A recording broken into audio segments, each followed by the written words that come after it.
Voices untold. I always assumed the biggest surprise in my marriage would be Daniel finally remembering our anniversary without me reminding him.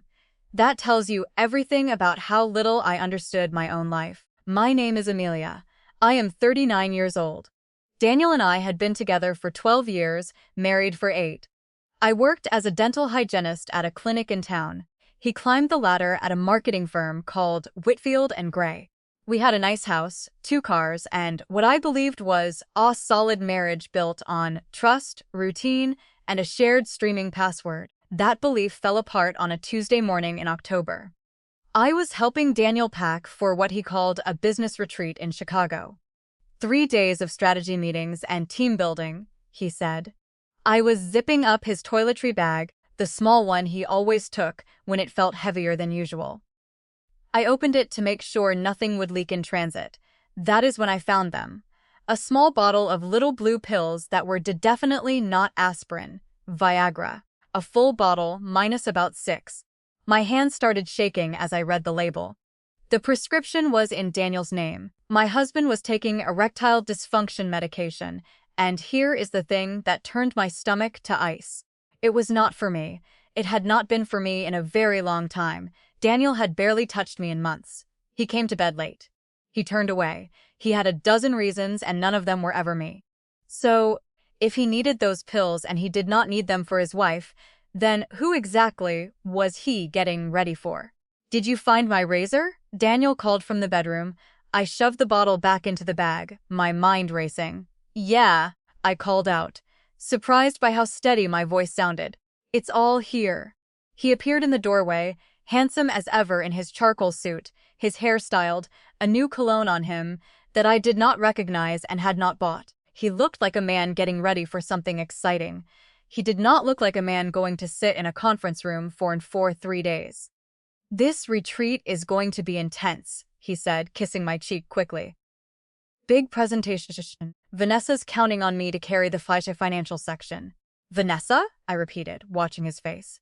Who's that? Senior VP, runs the executive team. He said her name lightly, too lightly. You've met her at the holiday party. Tall, dark hair, drives that ridiculous sports car. He laughed and it came out forced. Anyway, the whole senior team stood going. Right. I said the whole team. I helped him carry his bags to the car. I played the role of the supportive wife, smiling and waving as he backed out of the driveway while every alarm in my body was going off at once. As his car disappeared down the street, I understood that I was about to find out how little I actually knew about the man I had married. The first thing I did was call my best friend, Sophie. Sophie taught 3rd grade and had a gift for seeing straight through people. Hypothetical question, I said when she picked up. If you found medication in your husband's bag that he was clearly not using with you, what would you think? What kind of medication? The kind that helps a man perform. There was a long pause. Amelia, please tell me this is about a soap opera. I wish it was. Okay, don't panic. 1 bottle of pills doesn't prove anything. Maybe his doctor prescribed it for, I don't know, blood pressure. They'd use it for that. I wanted to believe her. I really did, but we both knew she was reaching, and so was I. That evening, I did something I had never done in 12 years. I searched his things. Not a casual glance, a real search. In the back of his closet, behind the shoeboxes, I found a receipt from a boutique I had never set foot in. $340 on women's perfume and a silk scarf. Not for me. I had never seen either item. In his sock drawer, tucked inside an old wallet he never used, I found a hotel key card and a folded note in handwriting that was not his. It said only, counting down the days. Vivi Vanessa. My hands were shaking again as I put everything back exactly where I had found it. The evidence was piling up, but part of me still grasped for an innocent story. Maybe I was imagining the worst. Maybe there was an explanation. That night I barely slept. I lay in the dark and thought about the last several months. The late nights at the office, the phone he now kept face down and on silent. The way he had started going to the gym, buying new clothes, splashing on cologne for client dinners. I had told myself it was a midlife thing, a phase, every marriage has them. The next morning, I made a decision that would change everything. I was going to find out the truth. All of it, no matter what it cost me. I started with social media. Vanessa was easy to find. Senior executive at Whitfield and Gray, 6 years at the firm, divorced, no children, lived in an expensive condo downtown. Her profile was full of photos of her sports car, her wine collection, her workouts. The kind of person who used phrases like living my best life without a trace of irony. And there, in the comments and the tagged photos, was my husband, at a company golf event standing closer to than to anyone else.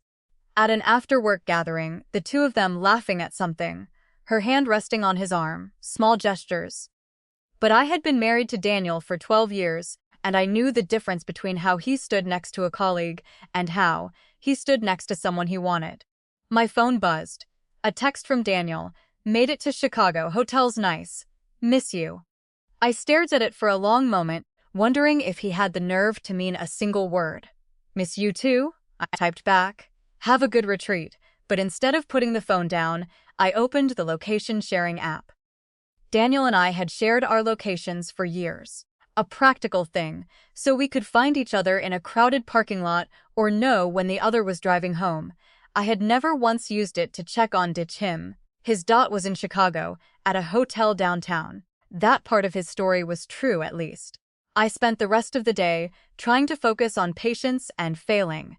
I kept seeing those blue pills, the perfume, the note, the way he said Vanessa's name like it might burn him. That evening, Sophie came over with a bottle of wine and a willingness to listen. You look terrible, she said, settling onto my couch. I feel terrible. I keep swinging between thinking I'm paranoid and thinking I'm a fool for not seeing it sooner. What does your gut say? I took a long sip of wine. My gut says my husband is in Chicago right now with Vanessa, using those pills to make sure their night goes perfectly. Sophie winced. That's very specific. I've had all day to picture it. So, what's the plan? Confront him when he's back? I don't know yet. What would you do? She was quiet for a moment. Honestly, I'd want proof. Real proof. Because once you say the word affair out loud, there's no taking it back. If you're wrong, the marriage might not survive the accusation. And if you're right, if I'm right, the marriage is already over. Yeah. So, you want to be certain before you say anything. After Sophie left, I sat alone, surrounded by 12 years of photographs. Daniel and me on a beach in Mexico, at Sophie's wedding, at my parents' anniversary dinner. We looked happy in those pictures. Genuinely happy. When had that changed? When had he started looking at Vanessa the way he used to look at me? My phone buzzed again. Long day of meetings, grabbing dinner, then bed. Love you.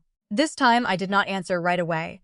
Instead, I opened the location app again. His dot was still at the hotel, but now there was a second dot, almost touching his, Vanessa's, because she too was apparently sharing her location with someone whose feed had ended up visible to me through an old shared group we had all been added to at a company event the year before. I watched the two dots on my screen, my husband and the woman he worked for, so close they were nearly one. And in that moment, every last bit of doubt drained out of me. I knew. And I also knew that the small thing I had done that morning before he left had been exactly the right call. Because I had not sent Daniel to Chicago empty-handed. The plan was simple, and that was what made it good. That final morning, while Daniel was in the shower, I had taken his bottle of Viagra and emptied it. In its place, I had put my own sleeping pills, strong ones, the kind that put an insomniac under fast and deep. They were close enough in shape and color that a man in a hurry, a man reaching into his bag in a dark hotel room with his mind on other things, would never notice the difference until it was far too late. I had not forced anyone to do anything. I had simply reorganized some medication. What Daniel chose to swallow and when and for whom was entirely his own decision. So that night, watching those two dots glow side by side on my screen, I did not feel frantic. I felt patient. I went to bed, and the next day I went to work, smiled at my patience, and waited. It happened that evening. My phone rang at almost 9 o'clock. Daniel's name on the screen, his voice panicked and breathless. Amelia, thank God you picked up. What's wrong? I asked. though part of me already knew. I don't even know how to say this. I'm at the hospital. I collapsed at dinner with the team going over the presentation. I passed out at the table. They had to call an ambulance. I almost dropped the phone. It had or worked. Daniel had taken the pill himself. Of course he had. I could picture it perfectly. The two of them slipping away toward the romantic part of the evening.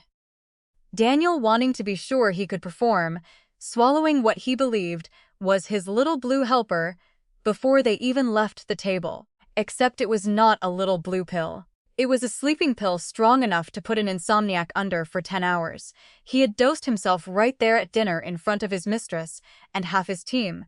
"Oh no," I said, putting every ounce of false concern I had into it. "Are you okay?" "I don't know." I felt fine, and then everything just went heavy and dark. The doctors are asking about medications, allergies, what I ate. It's a mess. So embarrassing in front of everyone. That's terrible. Do they know what caused it? They think maybe a bad reaction to something, food, or maybe something I took. I don't know. He paused. They want to keep me a few hours for observation. Vanessa's staying. Someone from the team should. How thoughtful of Vanessa. How dedicated to stay at the hospital with him. What a team player. Of course, I said. Rest. Keep me posted. I hope you're all right. I will. I love you. Love you too, I lied and hung up. I sat in my kitchen and poured myself a glass of wine and toasted the empty air. Here's to a memorable evening, Daniel. Sweet dreams to you both. Sophie called an hour later. How are you holding up? Funny you should ask. Daniel just called. He collapsed at their team dinner, passed out cold at the table, and got hauled to the hospital. A long pause. Wait, Daniel, you're Daniel. The very same, Amelia. Her voice dropped. Please tell me you didn't do anything that could land you in jail. I didn't do anything illegal. I may have done something clever, but not illegal. And I told her about the pills, the swap, the bottles. Sophie was silent for a moment, then she said, that is either the most brilliant or the most insane thing I have ever heard. Maybe both. What happens now? Now I wait to see how they spin it. Because I guarantee you they are not going to tell the truth about why Daniel collapsed, or what he actually swallowed, or why he was sneaking off with his boss in the first place. I was right. Daniel called again later that night. He was stable. The doctors thought it was a bad reaction to something he ate. Shellfish, maybe. They were keeping him a few more hours for observation. He was going to be fine. Shellfish, I repeated. Yeah, these things happen. Scary though, very scary. Get some rest. After he hung up, I sat in the quiet and felt something I had not expected to feel. Not guilt, calm. The cold, clear calm of someone who has stopped being a victim and started being a problem. But my satisfaction did not last long. The next morning, I woke to a text that made my blood run hot. Change of plans. I'm feeling much better and we're extending the retreat through Friday. More time to polish the presentation. Home Friday night instead of Thursday. Fish, miss you. They were extending the trip. Daniel had bounced back from his mysterious collapse, and now he and Vanessa wanted an extra day, to make up no doubt for the romantic evening that had ended with him face down and unconscious at the dinner table.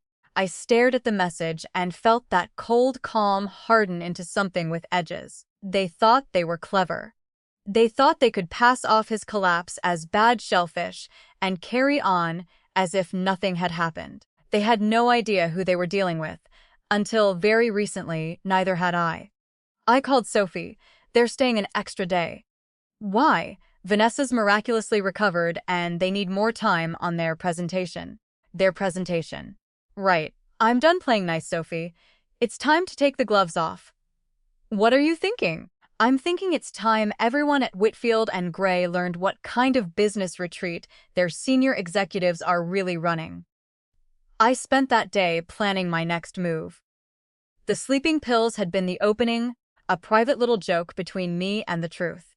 But now it was time for something public, something Daniel and Vanessa would not be able to spin, deny, or laugh off over expensive wine. If they wanted to play games, I was more than happy to play. They were about to learn that I was far better at it than they ever imagined.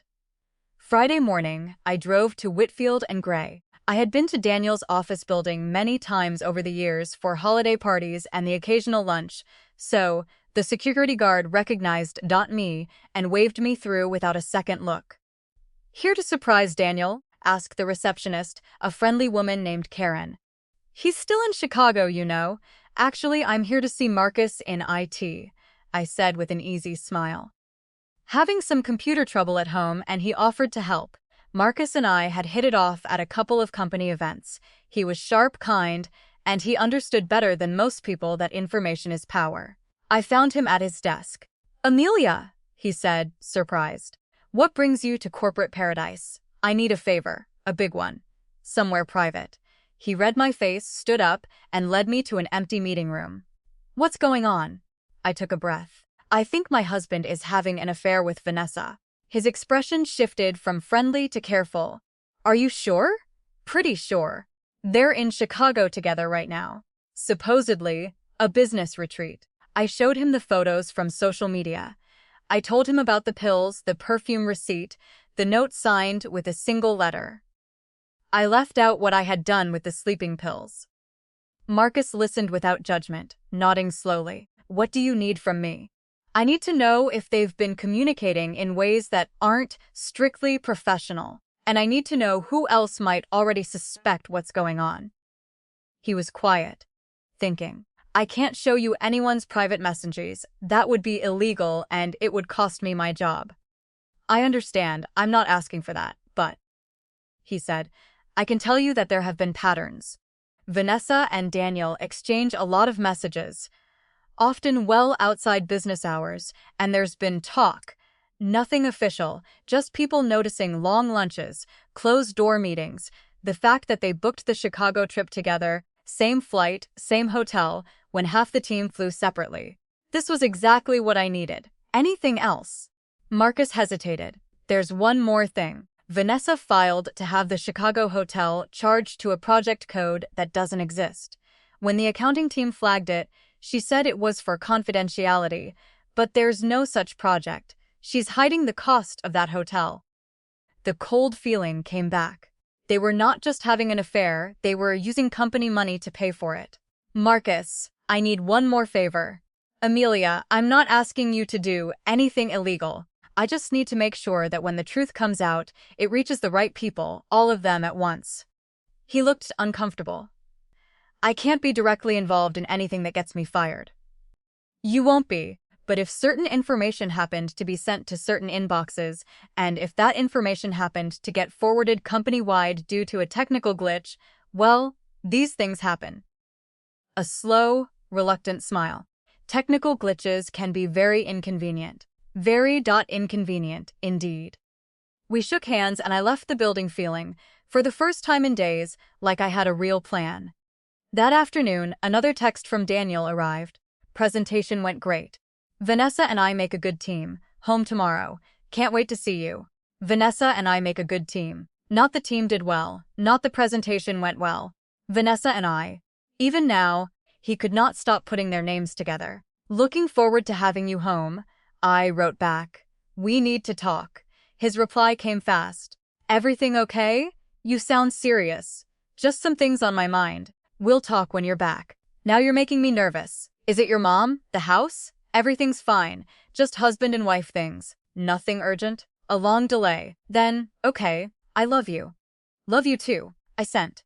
And as I did, I understood it was the last time I would say those words to him and mean anything all by them. That evening, Sophie came over to help me get ready for what Yi had started calling, with grim humor, the unveiling. "Are you sure about this?" she asked, sitting across from me at my kitchen table. "Once you pull this trigger, there's no going back." "There's already no going back, Sophie. The marriage is over. The only thing left to decide is whether it ends with me looking like a fool who never noticed, or with them looking like exactly what they are." "Fair enough. What do you need from me?" "Just be ready to document everything. When they come here, and they will come here, I want it recorded. Every word." "You really think they'll show up?" "Oh, they'll show up." "Daniel will want to control the story. Vanessa will want to make sure I don't cause problems for her at work. They'll come together thinking they can talk me down or convince me I imagined all of it. And when they do, I smiled. They're going to get the surprise of their lives. Sophie shook her head slowly. I have to say, this is the most dramatic thing that's happened in my life in years. Glad I could provide entertainment. Sophie, can I ask you something? How do you think I'm holding up? Really? She studied me. Honestly, you scare me a little right now, but in a good way. You seem clear. She was right. The shock and the grief of those first nights had burned off into something colder and far more dashful. I was not sad anymore. I was angry, and anger, I was learning, was a much better engine than sadness. Saturday morning, Daniel came home. He looked relaxed and rested, like a man who had just enjoyed a getaway. He hugged me at the door and kissed my cheek with what seemed like real affection. I missed you, he said, and for half a second, I almost believed him. I missed you too, I said. How was Chicago? Productive. Vanessa really knows her stuff. Learned a lot from her. I bet you did. If he caught the edge in my voice, he did not show it. He went upstairs to unpack, talking about the hotel, the meetings, how glad he was to be home. I followed him and watched him empty his bag, the new cologne, a shirt I did not recognize. And there, at the bottom, the silk scarf from the boutique receipt, still in its tissue paper. That's pretty, I said, pointing to it. Who's it for? He froze for just an instant. Oh, it's for you, a gift. I was going to wrap it. That's funny, I said, because I found the receipt for it 3 weeks ago, hidden in the back of your closet, along with a bottle of perfume I've never seen, and a hotel key card, and a note that said, "Counting down the days," signed with the letter V. The silence in that bedroom was total. Daniel's face moved through a sequence I will never forget. Confusion, then realization, then, last of all, calculation. Amelia, he said carefully, what are you trying to say? I'm trying to say that I know about you and Vanessa. He sat down hard on the edge of the bed, the color leaving his face. I don't know what you think I know about the Viagra, Daniel. I found it in your bag before you left. I know about the hotel, the perfume, the note, the long lunches and the closed-door meetings and the project code Vanessa invented it to hide the cost of your room in Chicago. He stared at me, and I watched his mind work trying to calculate how much I actually knew versus how much I was bluffing. It's not what you think, he said finally. Really? Then tell me what it is. Vanessa and I were close. Maybe too close, but we never, it's not an affair? You're not sleeping together? You didn't use company money to pay for a hotel where you took pills to perform for her? His face crumpled. How long have you known? Long enough. Amelia, I can explain. No, I cut him off. You can't. There's no version of this that comes out okay. There's no sentence that makes it forgivable. I never meant for it to happen. It developed. Vanessa and I worked closely, and there was a connection, and you decided that connection was worth more than 12 years with me. Tears were on his face now. I love you, Amelia. I do. But what Vanessa and I have, it's different. It's exciting. It's over, I said. It's over, Daniel. All of it. He looked up desperate. What do you mean? I mean your affair is about to become very public and very expensive for both of you. You can't. Vanessa's career. Vanessa's career is not my problem. Your career is not my problem. Your reputation is not my problem. The only thing I care about now is making sure everyone knows exactly who the two of you really are. He stood, anger pushing past the desperation. Do you have any idea what it's like being married to someone who's just content, who goes to the same job, comes home, watches the same shows year after year with no spark, no ambition? No, I said, but I'm developing a real passion for justice. So, that's new. He stared at me like he was seeing a stranger. I don't know who you are anymore. Funny, I was just thinking the same about you. Daniel left that afternoon saying he needed to think. I knew he was really going to warn Vanessa and strategize damage control. That was fine. I wanted them to feel it coming. Around 6 o'clock, my phone rang, a number I did not recognize. Amelia. A smooth, confident voice, a woman's force. This is Vanessa. I think we should talk. Do we? I think we do. There seems to be some confusion about my relationship with your husband. No confusion on my end, Vanessa. It's all very clear. A pause. Amelia, let me be direct. Daniel and I have developed feelings for each other. It wasn't planned. These things happen between people who work closely. I know it's painful, but Daniel has been unhappy for a long time. These things happen, I repeated. That's your explanation for sleeping with a married man and stealing from your own company to do it. A sharper pause. I don't know what you think you know. I know enough. I know about the hotel and the fake project code. I have the photos. I have the note. And I have a very interesting story about why Daniel really collapsed at dinner in Chicago. The silence on the line went cold. What are you talking about? Shellfish, wasn't it? Funny thing about food poisoning, it doesn't usually respond to sleeping medication. A long silence. You switched. His pills. I reorganized some medication. What Daniel chose to swallow before your big romantic evening was entirely his decision. I hear he slept right through it. How was your night, Vanessa? You vindictive, there it is. Now we're being honest. You and Daniel have been playing games with me for months, thinking I was too dull and too trusting to notice. The games are over. I'd start thinking about your resume. You can't prove anything. Can I? I have photos. I have evidence of the hotel arrangement.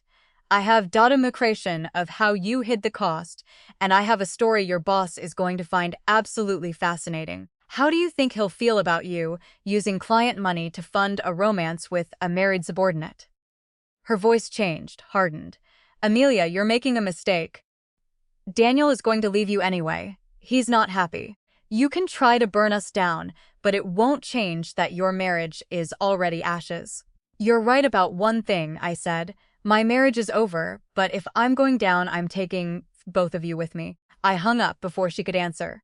An hour later, Daniel came back. He had been crying, but there was something else under it now, something calculating.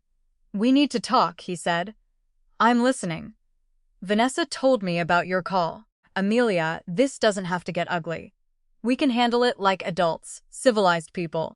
Civilized people don't have affairs, Daniel. What do you want? Money? Take the house, take the cars, take whatever you want in the divorce. Just don't destroy our careers. Now, you want to be civilized. I'm trying to be practical. Vanessa and I want to be together, but we have professional lives. If you expose this publicly, you'll hurt a lot of innocent people, our colleagues, our clients.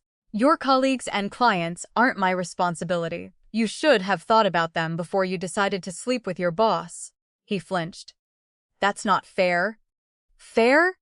You want to talk about fair? Was it fair when you bought another woman perfume on our credit card? When you took pills to perform for her in a hotel I paid half of? When you looked me in the eye every morning for months and lied? My voice did not even rise. I never wanted to hurt you, Daniel, but you hurt me badly, and now you want me to quietly disappear so you and Vanessa can carry on without consequences. I want us to handle this maturely. Maturity is overrated, I said. Besides, it's too late for that. What do you mean? I smiled. Check your email. His face went pale. He pulled out his phone. I watched him scroll, watched the blood drain from his cheeks as he read. I had sent it that afternoon before he came home. A clear, factual message to a handful of people at Whitfield and Gray. The photos, a timeline, the documentation of the fake project code, and the hidden hotel cost. No insults, no drama, just the facts laid out plainly. And, thanks to a very inconvenient technical glitch, that message had been automatically forwarded to the entire company directory. Every Vaminate, every executive, every assistant, all at once. Amelia, he whispered, what did you do? I told the truth to everyone at the same time. Funny how email systems malfunction sometimes. His phone started buzzing in his hand. Then it rang. He looked at the screen and declined it. That's probably your boss, I said helpfully. You might want to answer. I'm sure he has questions. He looked up at me with something close to hatred. You've ruined everything. No, Daniel, you ruined everything. I just made sure everyone knows about it. This time, he answered, stepping into the hallway, his voice low and pleading. I could hear only fragments. I can explain. It's not what it looks like. Please, Mr. Whitfield. But even from the kitchen, I could hear the anger coming through the phone. The call was short and entirely one-sided. When he came back in, he was gray. "I'm fired," he said quietly. "Vanessa too, effective immediately."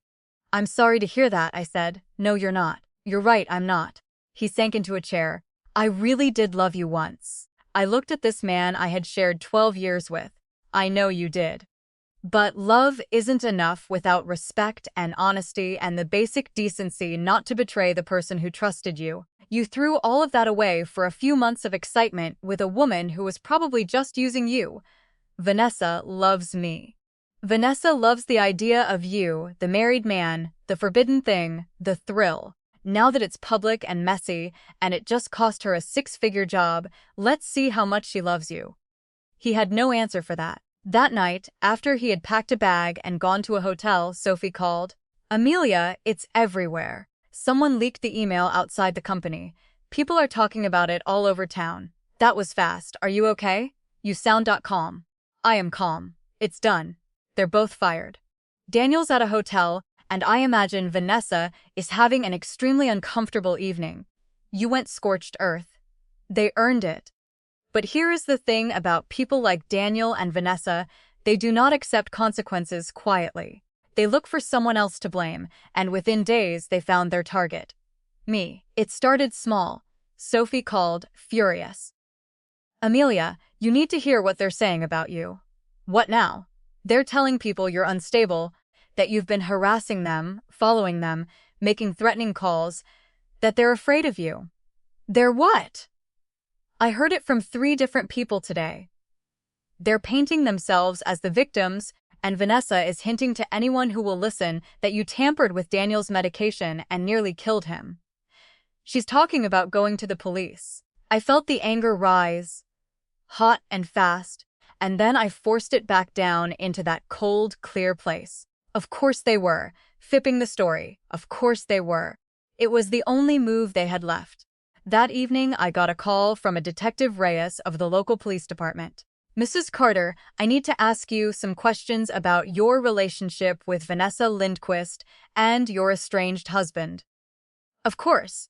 They filed a complaint. They allege harassment and stalking. They claim you've been following them, making threatening phone calls, and that you tampered with your husband's medication. Detective, I haven't spoken to either of them since my husband moved out. I haven't followed anyone. I haven't called them. Can I ask where they say I was making these calls from? Because my phone records will show I haven't dialed either number. A pause. Can you account for your whereabouts yesterday evening between 6 o'clock and 9 o'clock? I was at my friend Sophie's house. We ordered dinner from the Thai place on Main. You can check with Sophie and with the restaurant. I'll do that. Another pause. Miss Carter, I have to ask, did you switch your husband's medication? I had thought carefully about how to answer this. Detective, I found a bottle of medication in my husband's bag. It was prescribed to him. I also had my own sleeping pills in the house. At some point, those items were in the same bag. If someone took medication without checking what it was, that's a serious lapse in judgment on their part. But I never handed anyone a pill or told anyone to take one. There was a silence. Then, with something that might have been respect, the detective said, "You've thought this through. I've had time. Mrs. Carter, let me give you some advice off the record. These two are trying to flip the script. They want to make you the villain, so people forget who actually had the affair and who actually got fired for fraud. Don't give them ammunition. Don't respond to any contact. Document everything, and if they really are trying to set you up, they'll probably escalate. People like this usually do." Detective Reyes was right. 2 days later, I came home from work to find my front yard covered in toilet paper and my mailbox smashed off its post. Tucked under my windshield wiper was a note. "Stop spreading lies or you'll regret it." The handwriting looked like Daniel's, but I could not be certain. I did not touch anything. I photographed all of it, and I called the police and filed a report. That weekend, Sophie's husband helped me install security cameras around the house. Over the front door, the driveway, the back gate. "This is getting out of hand," Sophie said, holding the ladder. "They're really trying to make you look like the crazy ex." "Let them try. The cameras will show who's actually doing the harassing. What if they don't come back? They'll come back. Daniel's humiliated, and Vanessa is the kind of person who can't stand losing. Having her life blown up by someone she considered beneath her is eating at her alive. She'll come. I was right. The following Tuesday at 2 o'clock in the morning, the cameras caught Vanessa Lindquist, stumbling drunk across my front lawn, hurling eggs at my house, and screaming about how I had ruined her life. I called the police immediately. Detective Reyes arrived within minutes, just as Vanessa was winding up to throw a landscaping rock through my front window. She was arrested on the spot for vandalism and public intoxication. As they put her in the back of the patrol car, she saw me watching from my doorway. "You did this," she screamed. "You destroyed everything. My job, my reputation, my life, all because you couldn't keep a man interested." "Lindquist," Detective Reyes said evenly, "you have the right to remain silent. I'd strongly suggest using it." But she could not stop. "He never loved you. He told me you were boring, boring in bed, boring in life, boring in every way that counts. He was going to leave you anyway." I walked down the porch steps toward the car. "Vanessa," I said calmly, "if he was going to leave me anyway, why all the sneaking? Why the lies, the hidden hotel, the stolen money? Why not just ask for a divorce like an adult?" She glared at me with pure venom and said nothing. "Enjoy explaining this arrest to your next employer," I said, "assuming you find one." The patrol car drove away, and just like that, Vanessa had personally destroyed any shred of credibility she had in claiming that I was the dangerous, unstable one. It was all on camera. Drunk, screaming, throwing rocks at the home of the woman she had wronged. The next morning, my lawyer called. Her name was Patricia Chen, sharp and unflappable, and she had been delighted by the evidence I had gathered. "Amelia, turn on the local news. They're running the arrest." I switched it on to find a reporter standing outside Vanessa's condo building, describing how a former executive at Whitfield and Gray had been arrested for vandalizing the home of the spouse of her alleged affair partner. The story had everything the local news loved. Corporate scandal, betrayal, a dramatic late-night arrest. The report even included brief interviews with a few Whitfield and Gray employees, most expressing shock and disappointment. One woman, a former colleague, said what everyone had apparently been thinking. "We all suspected something. They weren't as subtle as they thought. The long lunches, the closed doors, the way they looked at each other. We knew." Patricia was thrilled. "This is enormously helpful for the divorce." Vanessa's behavior, Daniel's firing for cause, the documented affair. In this state, adultery and the dissipation of marital assets both weigh heavily. The perfume, the jewelry, the hotel he funded with your shared money. We can argue you should keep the house and the majority of the assets, and that he's entitled to little or nothing. What about him claiming I harassed them? After his mistress was filmed throwing rocks at your house at 2 o'clock in the morning, no judge is going to take that seriously. They overplayed their hand. I should have felt triumphant. Mostly, I felt tired. But the story was far from over. Because a week later, Marcus called and his voice was tight with something I had not heard from him before. "Amelia, you need to come down here. Or actually, no. Just listen. I found something. Something big about Daniel and Vanessa. Something much worse than the affair. Marcus, it's over. They're both fired. And disgraced. I'm moving on. They weren't just having an affair, Amelia. They were stealing, embezzling from client accounts." I sat down slowly. "What?" After they were fired, I was assigned to review their access logs and account activity. Standard procedure when senior people leave under a cloud. I started finding irregularities. Small at first, going back almost a year, then bigger. Money being moved through vendor accounts that don't actually exist. Vanessa had access to the client billing systems. Daniel had approval authority on payments. She created false invoices. He approved them. The money went to companies that were never real. How much? So far, about $300,000. The number landed in my chest like a stone, 300,000. All those late nights Daniel said he was working. All those closed-door meetings. They had not just been an affair, they'd been a partnership, a theft. Marcus, why are you telling me this and not the police? I am telling the police.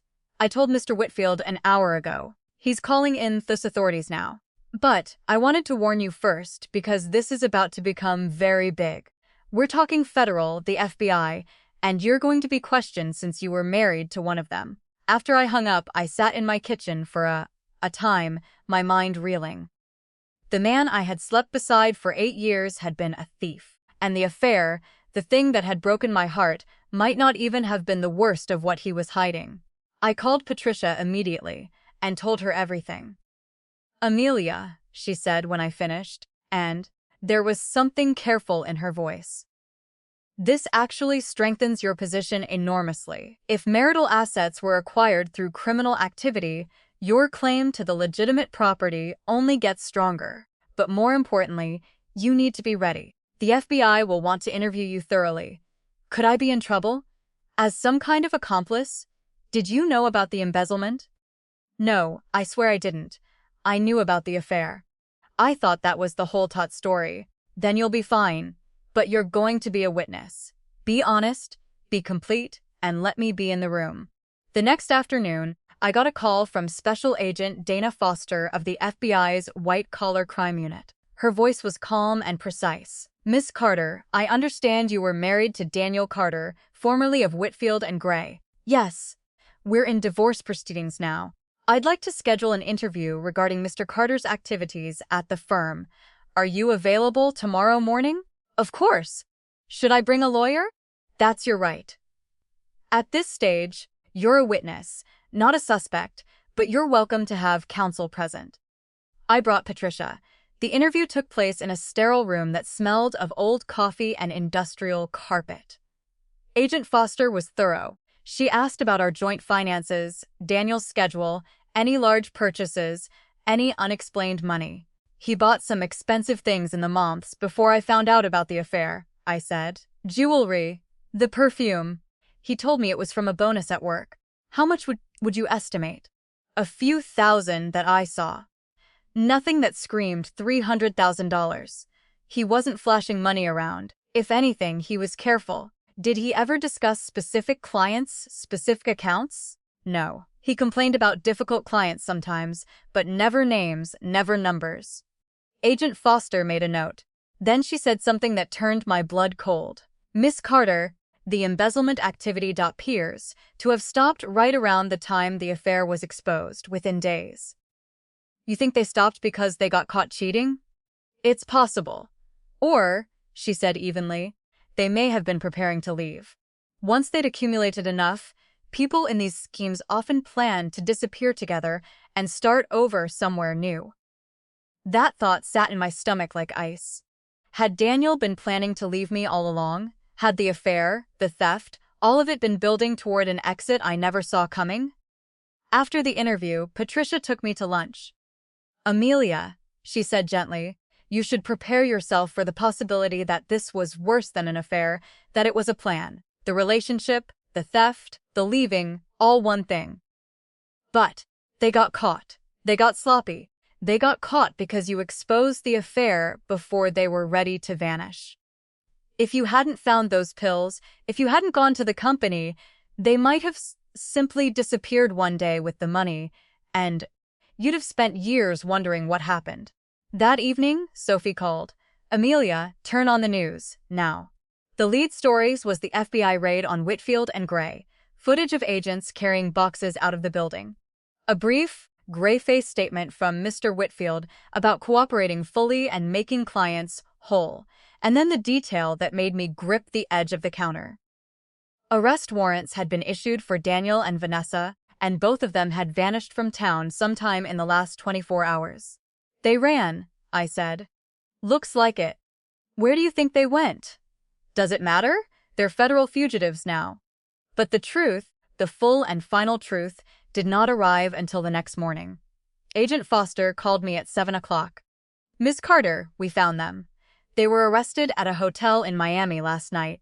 They had plane tickets to a country with no extradition treaty and roughly $50,000 in cash. So, they really were going to disappear. It appears so, but there's something you should know. Among their belongings, we found divorce papers. Daniel had filed for divorce 2 weeks ago, but the papers were never served to you. And in them, he was preparing to claim that you were unstable, possibly dangerous, in order to seek emergency support and a larger share of the assets before the two of them disappeared. I felt like the floor had tilted. Even at the very end, even as he ran, Daniel had been setting me up to take the fall. "There's more," Agent Foster said. "This wasn't Vanessa's first scheme. She's done this before. 2 previous employers, 2 similar operations. In each case, she identified an employee with financial access, cultivated a relationship, and used it to move money. Daniel wasn't a partner in the way you might imagine. He was a target. She found him, she pursued him, and she pulled him in." I sat down hard. So, the affair was real in the sense that it happened, but for Vanessa, it was also a tool, a way in. I hung up and sat in the quiet of my kitchen trying to take it in. My husband had not simply fallen for another woman. He had been chosen, worked, and used by a career criminal who specialized in exactly that. Everything about the last year of my marriage had been a performance staged for someone else's benefit. And yet, sitting there, I noticed something unexpected rising up through the shock. Not grief, not anger, relief. For the first time in months, I was not confused or hurt or second-guessing myself. It was simply finally over, and I had been right about all of it. My phone buzzed, an unknown number. "Amelia, it's Daniel. I know you hate me, but I need you to know that what we had was real. I did love you. I'm sorry for everything." I read it once, then I deleted it without replying. Some apologies arrive far too late. Some betrayals go too deep to forgive. And some people, once they finally see clearly, never let themselves be fooled again. 2 weeks later, I sat in Patricia's office and signed the final divorce papers. Daniel pleaded guilty to fraud and was facing years in federal prison. Vanessa, with her history, was facing far longer. Their grand romance had ended in adjacent cells. "So," Patricia said as I signed the last page, "what's next for you?" "I'm thinking of selling the house, starting somewhere new. I've always loved the idea of living near the mountains." Fresh start? Fresh start. As I walked out of her office, I felt lighter than I had in years. The divorce was done. The house was mine. The settlement left me enough to begin again anywhere I wanted. Sophie called as I reached my car. "How does it feel to be a free woman?" "Good," I said. "Really good. Any regrets about how you handled it? The pills, the email, all of it?" I thought about that. Did I regret exposing them? The public unraveling, the arrests, the federal case? No, I said finally, none. Because if I'd stayed quiet, if I just filed for a tidy divorce and let it go, they'd be on a beach right now spending stolen money, laughing about how they fooled the boring wife who never noticed anything. Instead, they're in prison and I'm about to start my whole life over. Sounds like justice. It does, I said and started the car. As I drove home through familiar streets for what would soon be the last time, I thought about everything I had learned. That the person who shares your bed can be a stranger. That trust, once it is truly broken, shows you things you can never unsee. But I had also learned something about myself. That I was steadier than anyone gave me credit for, smarter than they assumed, and far more capable of standing up for myself than even I had believed. For 12 years, I had been the quiet one, the reliable one, the one nobody worried about because I never made a fuss. They mistook that for weakness. It was not weakness, it was patience. And the most patient person in the room is very often the most dangerous one of all. I pulled into my driveway and looked up at the house that was finally and completely mine. Tomorrow I would start planning the move. Tonight I would pour myself a glass of wine, order my favorite dinner, and quietly celebrate the end of the strangest, hardest, and most clarifying chapter of my life. I had been underestimated for a very long time. I would never let that happen again. So, tell me what you think. Did Amelia go too far, or did she do exactly what she needed to do? Would you have stayed quiet and walked away, or would you have made sure the truth came out? Tell me in the comments. I read everyone.